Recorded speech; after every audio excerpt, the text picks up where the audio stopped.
Every anime world has its own unique power system. Some draw strength from inner energy, others from ancient gods, contracts with devils, or even pure willpower itself. From haki and chakra to ki and cursed energy. Today, we're breaking down the power systems of the top 10 most famous anime and explaining exactly how each of them works. So, let's start from the very beginning, with Dragon Ball.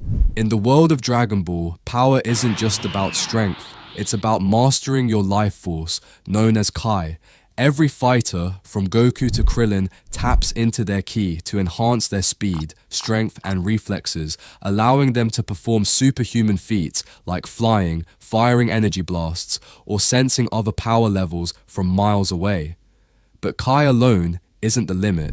As the story progresses, warriors unlock God Ki, a divine energy that exists on an entirely different level.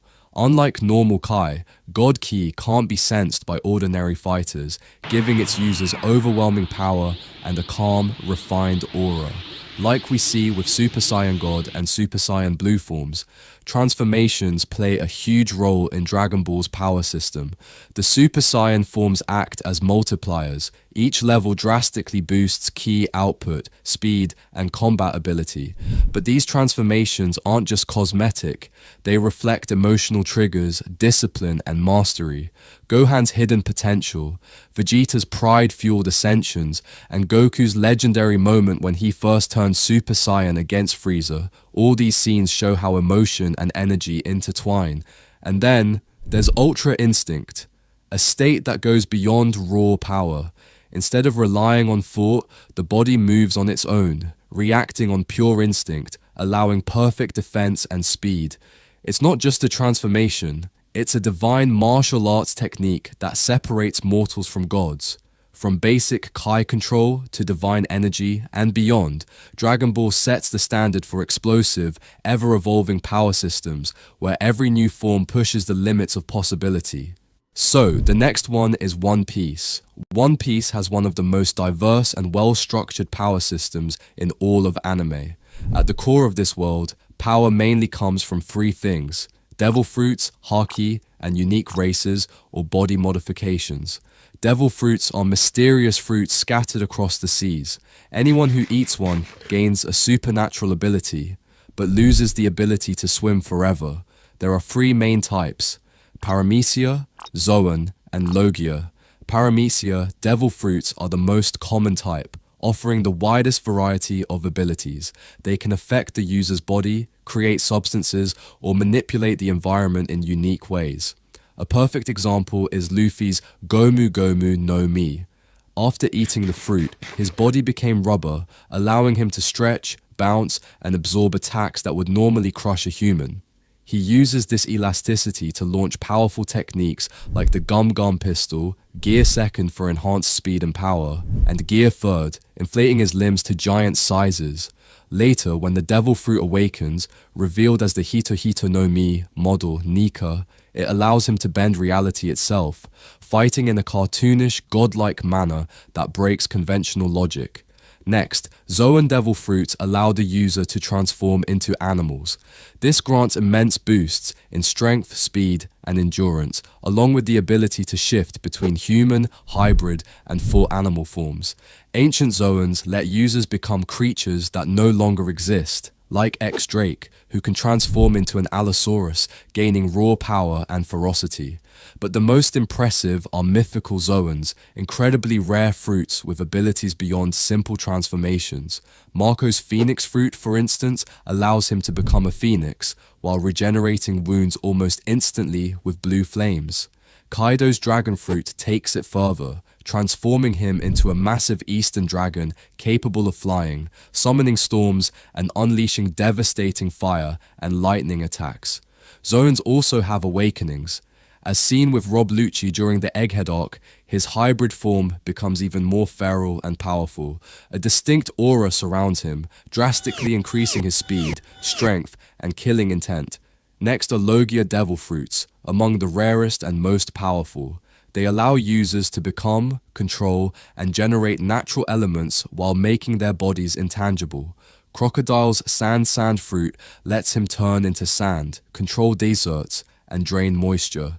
Kizaru's light fruit allows him to transform into light, moving at incredible speed and firing destructive laser beams. Akainu's magma fruit turns him into living magma, unleashing fiery attacks that melt everything in his path. Logia users dominate the battlefield with raw elemental power, making them some of the toughest opponents to face. Then there's Haki, a form of spiritual power present in every living being. Only those who train can unlock its true potential. There are 3 types. Observation. Haki allows users to sense the presence, strength, and intentions of others. Advanced users can predict movements moments before they happen, giving fighters like Katakuri and Luffy near-future vision in battle. Armament Haki coats the user's body in invisible armor, drastically increasing offense and defense. It can bypass Devil Fruit intangibility. At higher levels, users can project it outward or force it inside opponents to damage them from within. Finally, the rarest form is Conqueror's Haki, possessed only by those with the will of a king. It can overwhelm weaker enemies, knocking them out instantly. At advanced levels, it can be infused into attacks to create massive shockwaves, as seen with Kaido, Shanks, and Luffy. Another unique aspect of One Piece's power system comes from races and scientific enhancements. Different races grant natural, physical advantages. The Buccaneer are fast and agile. Fishmen possess incredible strength and can manipulate water with fishman karate. And giants are massive and overwhelmingly strong. On the scientific side, technology and genetic modifications create even more unique abilities. The Vinsmoke family were genetically enhanced, giving them superhuman speed, strength, and specialized combat abilities. Bartholomew Kuma became a cyborg with laser weaponry and paw powers. So, the next one is Naruto. In the world of Naruto, power isn't just about strength. It's about mastering different systems that shape every ninja's journey. At the core of everything is chakra, a mix of physical and spiritual energy that fuels every jutsu. Ninja mold chakra to perform 3 main types of techniques.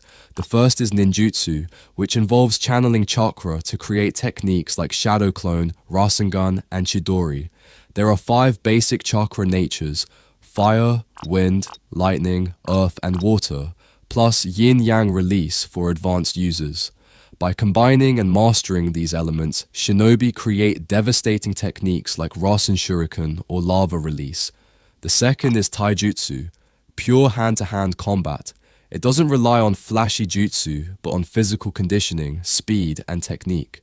Masters like Rock Lee and Might Guy can rival even the strongest ninjutsu users through sheer martial prowess and the power of the 8 inner gates. And then there's senjutsu, or sage mode. By blending natural energy with chakra, users drastically boost their strength, speed, and sensory perception. This powerful state was mastered by Naruto, Jiraiya, and Hashirama. Another major system is dojutsu, or eye techniques, inherited through powerful bloodlines. The Sharingan of the Uchiha grants precognition, copying abilities, and powerful illusions. Its evolved form, the Mangekyo Sharingan, unlocks unique abilities like Amaterasu or Susanoo.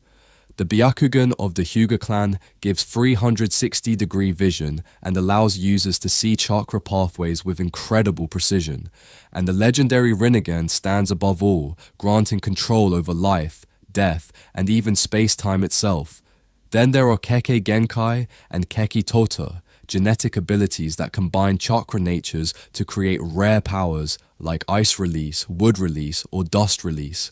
Some shinobi become Jinchuriki, gaining power from the tailed beasts, massive chakra monsters sealed within them. This grants insane power boosts like Naruto's bond with Kurama, turning him into a one-man army. Beyond that lies 6 paths power, divine energy bestowed by Hagoromo Otsutsuki.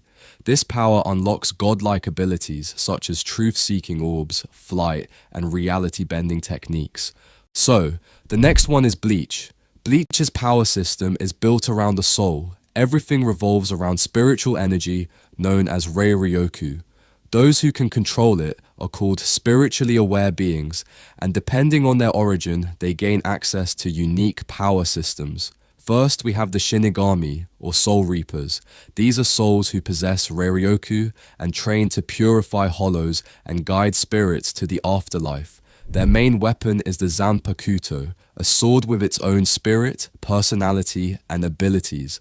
A Zanpakuto has three main forms: the sealed form, which appears as a basic sword; Shikai, the first release, where the weapon takes on unique abilities tailored to the user; and Bankai, the ultimate release that massively amplifies power and often changes the battlefield itself.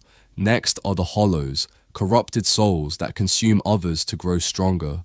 When purified, they pass on peacefully. But when organized, they evolve into Arrancar, Hollows who remove their masks to gain Shinigami-like powers. Arrancar possess Hiero, a steel-like skin, Sonido for super speed, and their release form, Resurrection, which unleashes their true hollow nature. It's like a Shikai Bankai hybrid, transforming their bodies and abilities. Then we have the Quincy, humans who manipulate Reishi, the spiritual particles in the environment, instead of using their own energy. They're natural hollow hunters, using bows, spirit weapons, and unique techniques. Their trump card is Volstendig, an angelic transformation that drastically boosts their power, speed, and spiritual presence. Another system is Fullbring, used by spiritually aware humans who manipulate the soul within objects around them. Their abilities vary wildly and are often tied to personal items like jewelry, phones, or even the ground beneath their feet. Through battle, these powers evolve, giving humans their own distinct fighting styles. And finally, we reach the divine tier, the powers of the Soul King and beings on his level, like Yuwak and the Royal Guard. At this level, abilities involve rewriting reality, absorbing souls, and bending the laws of existence itself. It's essentially God-level power, standing far above normal Shinigami, Quincy, or Hollows. And then, the next one is Attack on Titan. Unlike most anime, here we don't see people shooting energy blasts or using flashy magic. Instead, power in this world is rooted in bloodlines, history, and survival. The key lies with the subjects of Ymir, a special group of people all connected through an invisible network called paths. At the center of this network is the coordinate, a point that can send commands and share memories across all Eldians. Some Eldians inherit one of the 9 titans. Inheriting a titan means you gain the ability to transform into a specific titan form with unique abilities. But there's a price. You only have 13 years to live, and through the paths, you receive memories of past inheritors, connecting you to a legacy stretching across time. Meanwhile, normal humans rely on ODM gear to fight titans. You can't kill a titan with regular attacks. Their only weak spot is the nape of the neck. ODM gear allows soldiers to zip through the air at high speed, but mastering it requires brutal training. Once mastered, fighters like Levi Ackerman can cut down titans with ease. Humans also use thunder spears, traps, and tactics to fight back, studying titans to understand their nature and survive in this harsh world. Now, let's break down the 9 titans. First, the Founding Titan. Founding Titan holds the power to control other titans, alter Eldian bodies, and rewrite memories. However, to fully use this power, the user usually needs royal blood or contact with someone who has it. Next, the Attack Titan. Attack Titan is a fierce fighter with a unique ability to share memories across time. Its users can sometimes see the past or future, making it a mysterious and dangerous titan. Then, the Colossal Titan. Colossal Titan towering above all others. Its transformation triggers a massive explosion that can wipe out entire cities. It releases intense burning steam, but it's slow, and burns through energy quickly. Then there is Armored Titan. Armored Titan is covered in hardened plating, giving it powerful offense and defense. Its protection is so tough that ODM blades and Titan punches often can't break through. Next is Female Titan. Female Titan is extremely adaptable. She can harden parts of her body and attract titans by screaming, making her a dangerous and strategic fighter. And the Beast Titan. Beast Titan has abilities that vary depending on the user, but with royal blood, it can command those who've taken its spinal fluid, just like Zeke does in the series. Next one is Jaw Titan. Jaw Titan is the fastest among the 9, with incredible speed, razor-sharp claws, and a bite strong enough to shatter the armored Titan's plating. Then there is Cart Titan. Cart Titan specializes in endurance. It can stay in Titan form for long periods and is often used to carry weapons, gear, or troops during extended missions. And finally, the Warhammer Titan. Warhammer Titan can create weapons and structures from hardening, fighting remotely through a tether, while its real body hides inside a nearly indestructible crystal underground. And then there's the Ackerman clan, a special case. They don't turn into titans, but instead awaken superhuman strength and battle instinct. On top of that, they're immune to the founding titan's memory manipulation, making them natural counters to its power. So the next one is Demon Slayer. In Demon Slayer, the power system revolves around breathing styles, demon abilities, and Demon Slayer marks. Let's start with breathing styles. Humans in this world aren't born with supernatural powers, so they train their bodies to the absolute limit using special breathing techniques that increase oxygen intake. This boosts their strength, speed, and stamina to superhuman levels. The original and strongest of these is sun breathing, created by Yoriichi Tsugikuni. From sun breathing, all other styles were derived, like water, flame, thunder, wind, and more. Each style has its own unique sword forms and combat patterns, like water breathing's smooth flowing movements, or thunder breathing's lightning fast strikes that can end battles in an instant. Next, we have demons. Demons possess incredible regeneration, immense physical power, and blood demon arts. Unique supernatural abilities powered by Muzan's blood. For example, Rui manipulates razor-sharp threads, Darky controls deadly sashes, and Akaza unleashes devastating shockwaves. The stronger the demon, the more terrifying and complex their blood demon art becomes. Then comes the Demon Slayer marks. These mysterious markings appear on elite slayers, granting a massive boost in strength, speed, and perception to the point where they can rival upper moons in combat. But there's a catch. Activating the mark drastically shortens the user's lifespan, making it a double-edged power. And finally, we have Nichiren blades.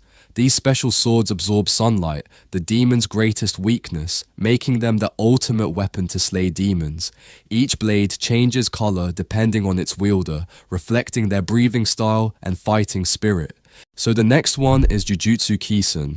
In Jujutsu Kaisen, power isn't just about flashy attacks. It's built on curses, negative energy, and techniques that can literally bend reality. The core of the system is cursed energy, which comes from negative emotions like fear, anger, and hatred. While ordinary people can't control it, Jujutsu sorcerers learn to harness this energy as a weapon. Think of it as a fuel source. If it leaks out, curses feed on it. But if controlled, it can be shaped into devastating attacks through curse techniques. Unique abilities either passed down through clans or developed through mastery. Gojo's Limitless, for example, allows him to manipulate space itself, while Nanami uses his technique to pinpoint critical weak spots, turning every strike into a guaranteed hit. There's also reverse cursed energy, essentially using negative energy in reverse to heal wounds, something only elite sorcerers can manage. And at the very top, we have Domain Expansion, the ultimate move where a sorcerer creates a separate space with guaranteed hits, turning the battlefield into their personal reality. And then the next one is Chainsaw Man. In Chainsaw Man, power doesn't come from training or destiny. It comes from fear.